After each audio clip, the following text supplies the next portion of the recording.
Hey guys, welcome back to React Redux user application video series। इस video में हम अपने एप्लीकेशन के पेज सेटअप करने वाले हैं। हमारी एप्लीकेशन में 3 पेजेस होंगे। एक यूज़र्स का पेज होगा जहाँ पर हम सारे यूज़र्स दिखाएंगे टेबल फॉर्मेट में, और 2 अलग पेज होंगे अपने पास, एक ऐड यूज़र और एक edit user. Add user and edit user दोनों फॉर्म होंगे।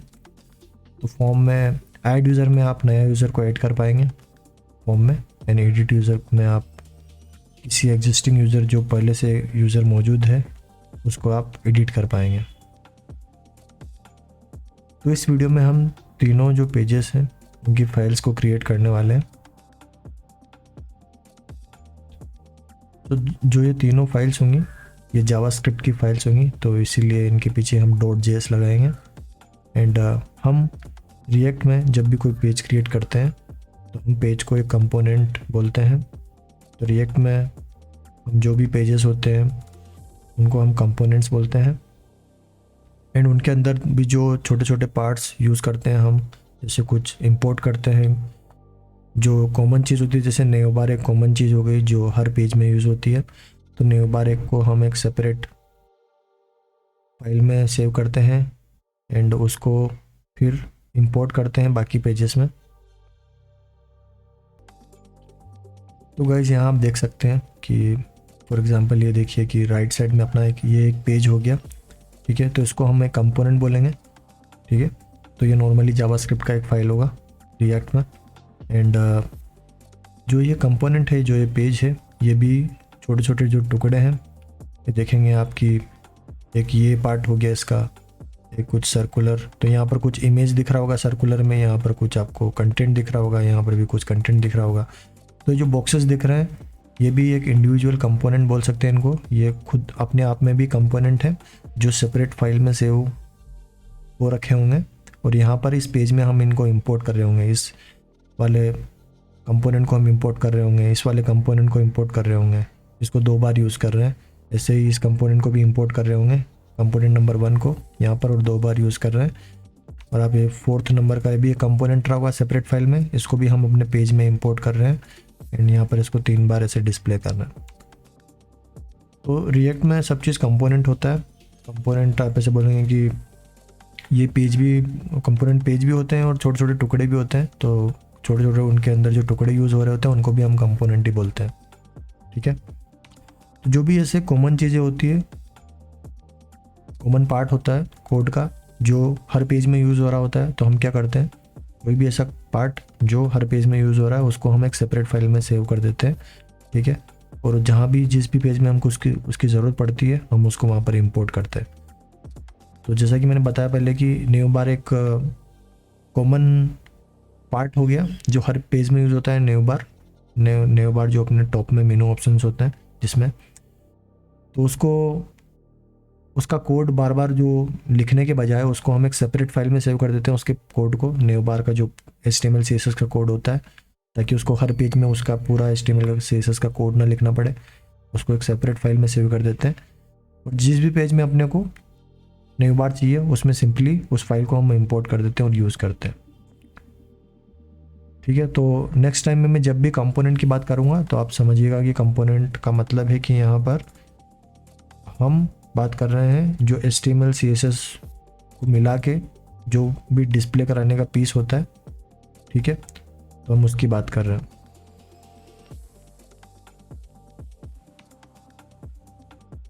यहाँ पर मैं एक एग्जांपल ले रहा हूँ। यहाँ पर आप देखेंगे एक ऐसा देख लीजिए कि जैसे कोई एक कैलकुलेटर है जो हमने बनाया है कोड की मदद से, ठीक है, जो हम किसी वेबसाइट में डिस्प्ले करा रहे हैं ऐसे कैलकुलेटर।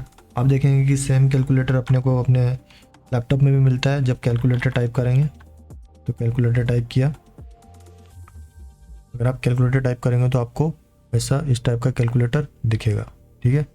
तो इसमें आप देख सकते हैं कि यहाँ पर आपका जो नंबर डिस्प्ले होता है और ये डिस्प्ले स्क्रीन होती है इतनी, यहाँ पर आपके बटन्स होते हैं और ये पूरा एक कैलकुलेटर एप्लीकेशन होता है, ठीक है। तो अगर मैं इस चीज़ को अपने इससे रिलेट करूँ रिएक्ट के कंपोनेंट से, तो ऐसा समझ लीजिए कि ये पूरा भी एक कंपोनेंट हो गया कैलकुलेटर, इन कैलकुलेटर के अंदर भी अलग अलग पार्ट्स को, टुकड़ों को हम डिवाइड करेंगे तो वो भी एक कंपोनेंट बन जाएंगे। जैसे कि ये डिस्प्ले स्क्रीन हो गया तो ये भी एक कंपोनेंट हो गया। तो जैसे देखिए आपने डिस्प्ले नंबर कंपोनेंट, यहाँ पर एक नंबर कंपोनेंट है जिसमें नंबर दिखता है, यहाँ पर जो भी नंबर दिखेगा उसको एक नंबर कंपोनेंट ऐसे बोल सकते हैं। और ऐसे जो डिस्प्ले स्क्रीन हो गई है येलो कलर में जो दिख रही है आपको, ये भी एक, इसको भी एक कंपोनेंट में डाल देते हैं। एंड ऐसे ही बाकी का अगर हम देखें तो रेस्ट ये जो हो गया, ये बटन का ऐसे बोल सकते हैं कि कोई बटन कंपोनेंट हो गया जिसमें सारे बटन्स हैं, और सबको मिला के भी हम एक पूरा एक इसको कैलकुलेटर कंपोनेंट भी बोल सकते हैं कि एक पूरा मिला के एक कैलकुलेटर कंपोनेंट हो गया। ठीक है। फॉर एग्जांपल अगर हम अपने फेसबुक का एग्जांपल लें, जब हम www.facebook.com पे जाते हैं तो उस समय हमको, अगर हमने लॉगिन नहीं किया तो हमको जो लॉगिन स्क्रीन दिखती है उसको भी पूरा एक पेज बोलेंगे। एक पेज हो गया वो, तो एक वो पूरा ये भी एक रिएक्ट का कंपोनेंट हो गया। ठीक है। उसमें आप देखेंगे फेसबुक जो है लोगो लिखा हुआ होता है।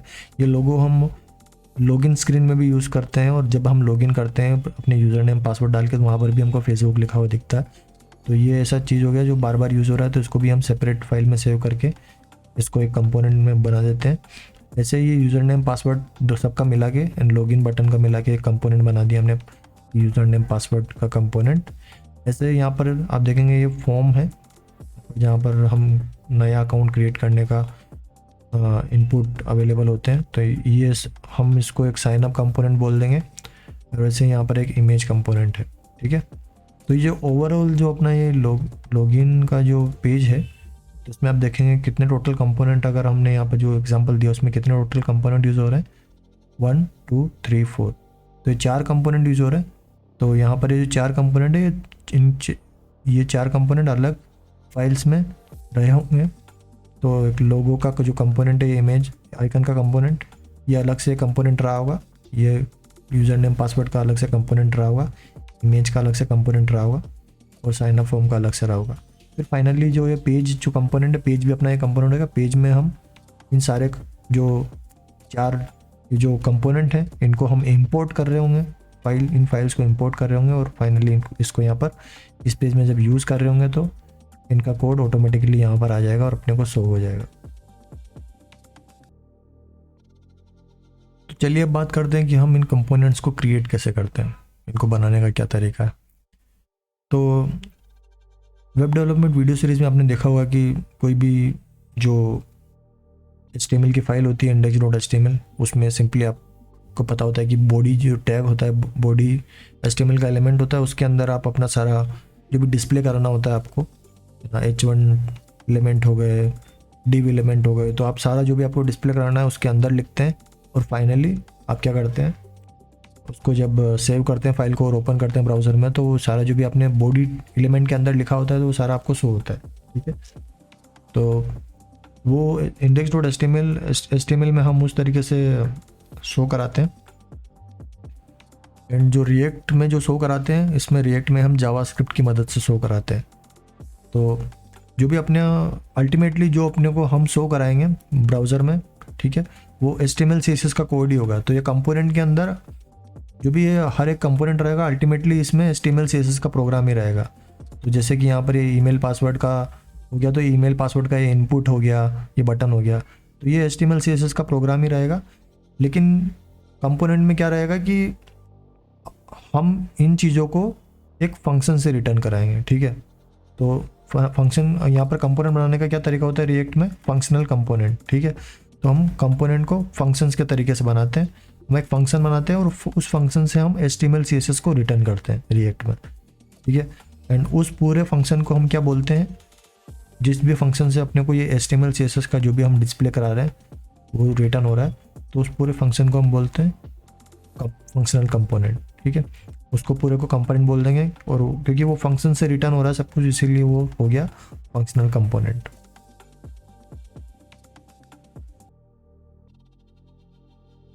तो अभी मैंने ये VS कोड अपना ओपन कर रखा है, जिसमें अपना प्रोजेक्ट है जो ओपन हो रखा है।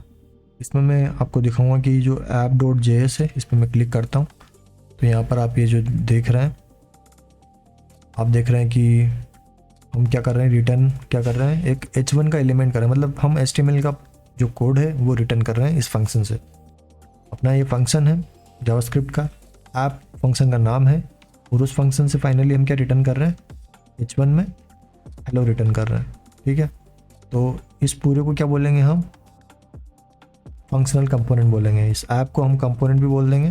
ठीक है, तो इस तरीके से हम कंपोनेंट बनाते हैं, हम फंक्शन बनाते हैं। सबसे पहले फंक्शन का नाम लिखते हैं और फंक्शन से हम रिटर्न कराते हैं जो भी हमको HTML CSS जो भी हमको उस कंपोनेंट में दिखाना होता है वो चीज़ हम रिटर्न कराते हैं। फॉर एग्जांपल अगर ये लॉगिन कंपोनेंट होता जिसमें हम ईमेल और पासवर्ड दिखा रहे होते और लॉगिन का बटन दिखा रहे होते, तो यहाँ पर अपने ईमेल का इनपुट होता, पासवर्ड का इनपुट होता और लॉगिन का बटन होता। ठीक है गाइस, एंड जो फंक्शनल कंपोनेंट हमने बनाया है, अगर हम इसको कहीं और फाइल में यूज़ करना है या अगर हम इसको, तो उसके लिए हमको, जैसे मैंने बताया था वेब डेवलपमेंट वीडियो सीरीज़ में जो इंपोर्ट एक्सपोर्ट के मॉड्यूल्स का जो चैप्टर कराया था, कि हमको अगर इस फंक्शन को बाहर कहीं यूज़ करना है, इस कंपोनेंट को बोलेंगे अगर बाहर किसी दूसरी फाइल में यूज़ करना है, तो इसको हमें यहाँ से एक्सपोर्ट करना पड़ेगा। ठीक है, यहाँ से हमको इस फाइल से एक्सपोर्ट करना पड़ेगा, तभी हम कहीं और इसको इंपोर्ट कर पाएंगे। तो इसके लिए हम क्या यूज़ करते हैं, हम लिखते हैं ये सिक्स के वो जो सिंटैक्स होते हैं, एक्सपोर्ट लिखते हैं, फिर डिफ़ॉल्ट लिखते हैं, ऐप लिखते हैं। एक्सपोर्ट से ये बताते हैं कि इसको हम ये बाहर हम इसको यूज़ कर सकते हैं, इसको एक्सपोर्ट किया जा सकता है यहाँ से। एंड डिफ़ॉल्ट का मतलब हो गया कि बाई डिफ़ॉल्ट ये जो फाइल बनाई है app.js में, बाई डिफ़ॉल्ट अपना ये फंक्शन ही एक्सपोर्ट होगा। ठीक है, अगर यहाँ पर मल्टीपल फंक्शंस हैं इस फाइल के अंदर, 5 फंक्शन हैं, तो 5 में से आप चाहते हैं कि बाई डिफ़ॉल्ट कोई एक फंक्शन ही रिटर्न हो, और भी रिटर्न कर, और भी यहाँ से हम यहाँ से और भी एक्सपोर्ट कर सकते हैं पाँचों के पाँचों फंक्शन। लेकिन अगर आप चाहते हैं बाई डिफ़ॉल्ट, अगर मैं जब कहीं इंपोर्ट करता हूँ तो एक स्पेसिफिक फंक्शन इंपोर्ट होना चाहिए 5 में से, तो जिसको भी आप बोलना चाहते हैं तो उस पर आप डिफ़ॉल्ट लगा देते हैं। तो डिफ़ॉल्ट का मतलब है कि इस फाइल से बाई डिफ़ॉल्ट ये फंक्शन ही एक्सपोर्ट होगा।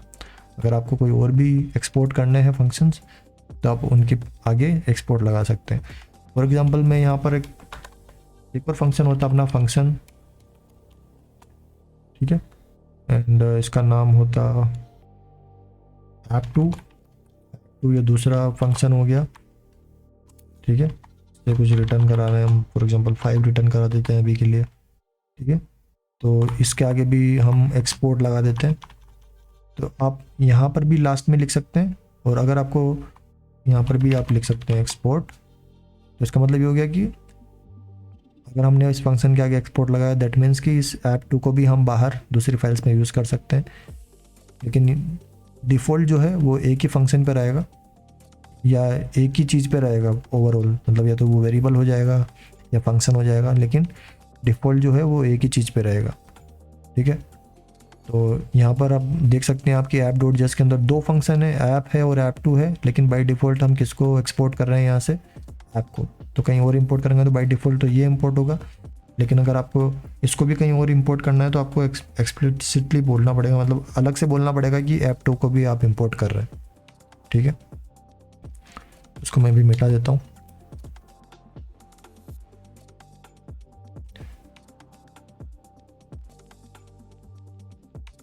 तो हम अपने 3 एप्लीकेशन के पेज बनाने वाले हैं, users, add user and edit user.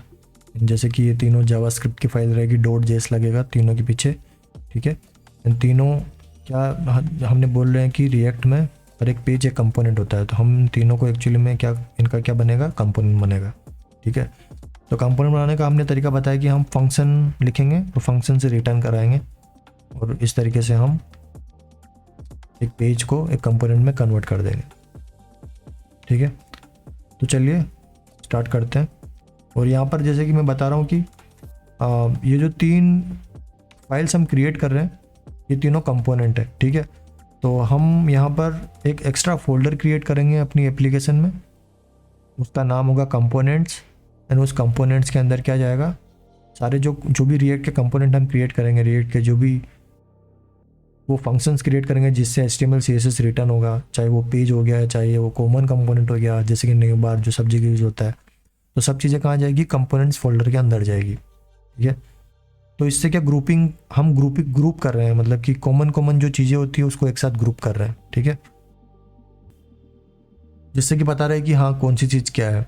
जो कंपोनेंट से रिएक्ट किया तो हम एक कंपोनेंट्स फोल्डर के अंदर उसको रखना चाहते हैं, तो उसके लिए हम एक कंपोनेंट्स फोल्डर बनाएंगे अपने, और ये सब बनेगा SRC फोल्डर के अंदर, ठीक है। तो SRC फोल्डर के अंदर हम कंपोनेंट्स फोल्डर बनाएंगे, उसके अंदर हमें 3 फाइल्स बनाएंगे एंड उसी के साथ अपने 3 पेजेस क्रिएट हो जाएंगे। सबको ध्यान में रखना कि .js आपको जब आप फाइल क्रिएट करोगे तो लास्ट में .js लगाना है, ठीक है।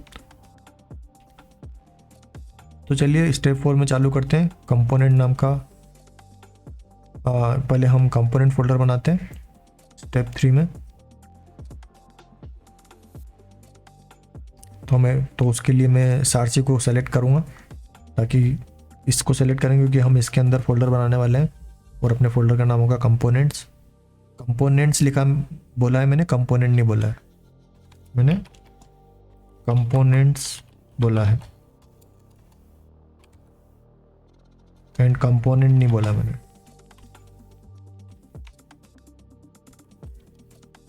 कंपोनेंट, ठीक है। तो ये राइट है, ये रॉन्ग है। ये रॉन्ग क्यों है? क्योंकि कंपोनेंट्स इसमें मैं एस लगा रहा हूँ, ये प्लूरल बना रहा हूँ, ये सिंगुलर है। कंपोनेंट्स इसलिए बोल रहा हूँ क्योंकि इसके अंदर एक से ज़्यादा कंपोनेंट रहेंगे रिएक्ट के, ठीक है। हम इसमें अपना तीनों पेजेस रखेंगे और बाकी के कंपोनेंट्स भी हम इसमें डालेंगे, ठीक है। तो फोल्डर का नाम भी वही होना चाहिए उस तरीके से जिससे आपको ऑटोमेटिकली समझ में आ जाए कि क्या फोल्डर के अंदर क्या हो सकता है, ठीक है। क्योंकि एक से ज़्यादा कंपोनेंट हम रखेंगे अपने फोल्डर के अंदर, तो इसीलिए हम उसका नाम कंपोनेंट्स रख रहे हैं, ठीक है। तो चलिए SRC पे सेलेक्ट करता हूँ मैं इसको। इसके अंदर मैं फोल्डर वाले यहाँ पे 3-4 आइकन है, पहला वाला फाइल का होता है, दूसरा फोल्डर पे सेलेक्ट करेंगे। इसको हम नाम देंगे कंपोनेंट्स। नाम थोड़ा स्पेलिंग मिस्टेक मत कीजिएगा, कंपोनेंट्स सही से लिखिएगा, कंपोनेंट्स, ठीक है। COMPONENTS, ठीक है। आपको जब भी आप फाइल्स क्रिएट कर रहे होंगे, फोल्डर्स क्रिएट कर रहे होंगे, फंक्शन क्रिएट कर रहे होंगे, वेरिएबल्स क्रिएट कर रहे होंगे, आपको स्पेलिंग मिस्टेक नहीं करना है, ठीक है। आपको नाम करेक्ट लिखना है, क्योंकि आप अभी ध्यान नहीं देंगे, कुछ भी नाम लिख देंगे या स्पेलिंग मिस्टेक कर देंगे तो उससे कोई दिक्कत तो नहीं आएगा, उससे आपके प्रोग्राम में एरर नहीं आएगा। लेकिन इससे क्या है कि वही है कि मतलब कि आपका जो, अगर आप सही से कर रहे हैं, प्रोफेशनल तरीके से अच्छे से लिख रहे हैं, तो सामने वाले को दिखेगा, क्वालिटी दिखेगा आपका। अगर आप स्पेलिंग मिस्टेक और ये सब कर रहे हैं तो उससे पता चलेगा कि आप ध्यान नहीं दे रहे हैं, ठीक है। तो इसलिए आपको ध्यान देना है कि आपको स्पेलिंग मिस्टेक नहीं करनी है, नाम उसी तरीके से लिखने, ठीक है, जिससे कि पता चल जाए कि पर्टिकुलर चीज़ क्या करती है। जैसे कि जब फोल्डर हम क्रिएट कर रहे हैं बताएगा कि इसके अंदर अपने कंपोनेंट की फाइल्स रहेगी। तो कंपोनेंट्स फोल्डर मैंने क्रिएट किया, इसके अंदर अब हम सबसे पहली फाइल क्रिएट करते हैं, इसका नाम होगा यूजर्स,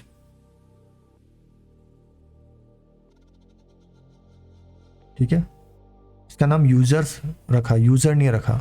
यूजर्स इसलिए रखा क्योंकि इसमें सारे यूजर्स का डेटा रहेगा, एक पर्टिकुलर यूज़र का नहीं रहेगा, इसीलिए मैंने प्लूरल लिखा है इसको, यूजर्स में एस लगाया है, ठीक है।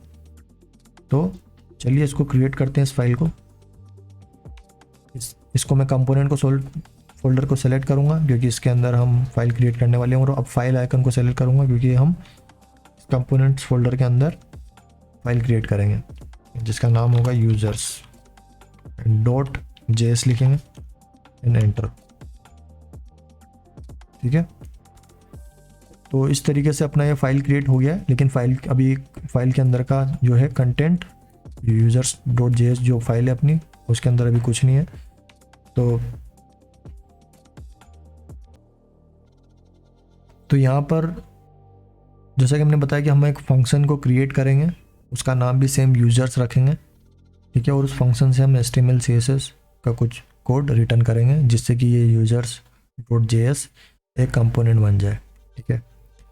तो ये हमने एक शॉर्टकट बताया था VS कोड में, एक फंक्शन को क्रिएट करने का, या बोले कि एक फंक्शनल कंपोनेंट को क्रिएट करने का एक शॉर्टकट बताया था जिसका नाम है RAFCE। ये क्या करता है, जब आप इतना टाइप करते हैं और एंटर मारेंगे तो ये ऑटोमेटिकली आपको यूजर्स नाम का कंपोनेंट क्रिएट करके दे देगा, और वो ES6 के तरीके से क्रिएट करके देगा। मतलब आप इधर देखेंगे कि ये जो फंक्शन इसने क्रिएट किया है ये ES6 का तरीका है, एरो फंक्शन लगाया है यहाँ पे, ठीक है। तो लेटेस्ट जो फंक्शन क्रिएट करने का तरीका है उस तरीके से इसने ये फंक्शन क्रिएट किया है, ठीक है। ऐप डॉट जेएस में आपको जो दिख रहा है वो पुराना तरीका था जिसमें हम फंक्शन लिखते हैं फिर फंक्शन का नाम इस तरीके से। RAFC आपको लेटेस्ट तरीके से फंक्शन क्रिएट करके दे देगा यूजर्स कंपोनेंट नाम से। तो आप देखिएगा कि VS कोड शॉर्टकट्स में RAFC यही वो कमांड है जिसका हम डिस्कस कर रहे हैं, जो आपको क्रिएट करके दे देगा रिएक्ट फंक्शनल कंपोनेंट ऑटोमेटिकली, ठीक है। Component name will be same as file name. Component का जो नाम रहेगा वो आपने जो भी फाइल क्रिएट की होगी उसके नाम के जैसा रह जाएगा, ठीक है। इसको सेव करिएगा।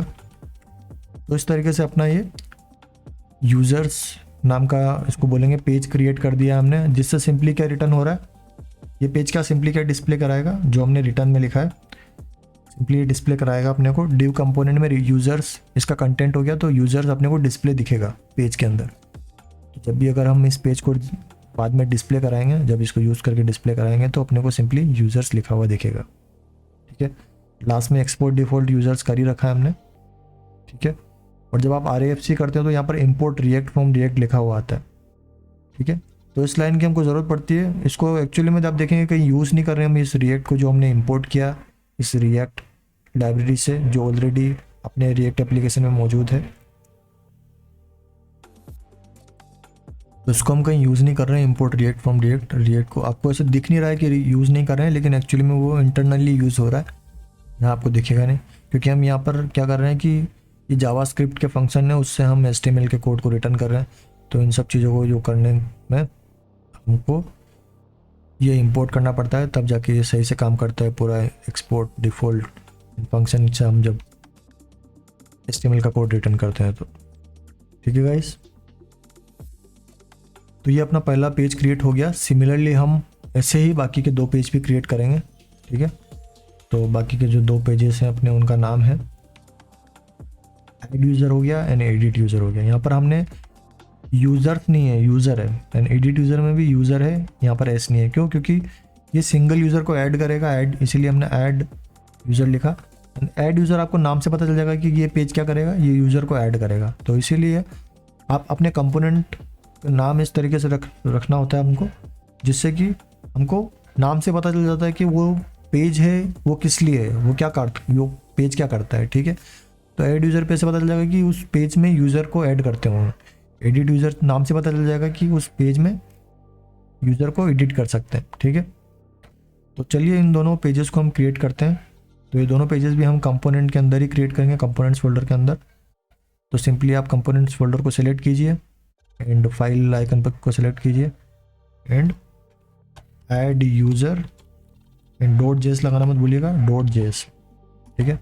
इस तरीके से ऐड यूज़र पेज क्रिएट हो गया। यहाँ पर हम अपना शॉर्टकट यूज़ करेंगे RAFCE एंड एंटर। एंड इस तरीके से आप देखेंगे कि जो आपकी फाइल का नेम था उसी नाम से आपका फंक्शन क्रिएट हो गया।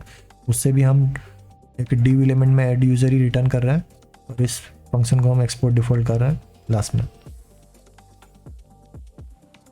ठीक है। तो ये जो आप कमांड देख रहे हैं RAFC, ये आप तभी आपके काम करेगा जब आपने, जैसे मैंने VS कोड एक्सटेंशन में बताया था एक वीडियो में, कि उसके लिए आपके पास ये होना चाहिए ES7 react Redux react native snippets, ठीक है। तो ये रिएक्ट की जो अपनी ये वीडियो सीरीज़ चल रही है, ये मैंने स्टार्टिंग की वीडियोस में ये एक्सटेंशन का बताया था कि कौन कौन से एक्सटेंशन है जो हम यूज़ करने वाले हैं इस वीडियो सीरीज़ में, जिसमें हमने इसको भी इंस्टॉल करवाया था हमने। तो जब आपके पास ये रहेगा तभी आपका ये RAFC कमांड काम करेगा, ठीक है। तो अभी हमने सेकंड जो अपना कंपोनेंट बोले या पेज बोले वो क्रिएट कर दिया है, ठीक है। अभी हम अपना थर्ड कंपोनेंट को क्रिएट करते हैं जिसका नाम है एडिट यूज़र न्यू। तो आप 2 तरीके से यहाँ पर फाइल क्रिएट कर सकते हैं कंपोनेंट फोल्डर में। एक तो मैंने बताया इस पर क्लिक करिए या फिर इस पर राइट क्लिक करिए, फोल्डर को सेलेक्ट कीजिए, उस पर राइट क्लिक कीजिए, new file and then edit user .js लगा दीजिए। तो ये अपना थर्ड फाइल या थर्ड पेज बोले वो कब क्रिएट हो चुका है। RAFC टाइप करेंगे एंड अपने को एक डिफ़ॉल्ट कंपोनेंट मिल जाएगा एडिट यूज़र, इसको भी सेव कर दीजिएगा। तो ये हमने सारे स्टेप्स को फॉलो कर लिया है, हमने तीनों पेजेस को क्रिएट कर दिया है। ठीक है, अभी हम इनको यूज़ नहीं कर रहे हैं, हमने इनको सिंपली क्रिएट किया है। ठीक है, तो आने वाली वीडियोज़ में हम इन पेजेस को मॉडिफाई करेंगे, इनमें हम एक्चुअल डेटा यूज़ करेंगे। ठीक है, तो so that's it guys for this video. इस वीडियो में हमने देखा कि कैसे हम रिएक्ट के अंदर कंपोनेंट को क्रिएट कर सकते हैं, कैसे हम अपने पेजेस को बनाते हैं। हमने 3 पेजेस बनाए अपने एप्लीकेशन के, फिर आने वाली वीडियोज़ में हम इसको यूज़ करेंगे। So that's it guys in this video. I'll see you guys in the next video. Bye.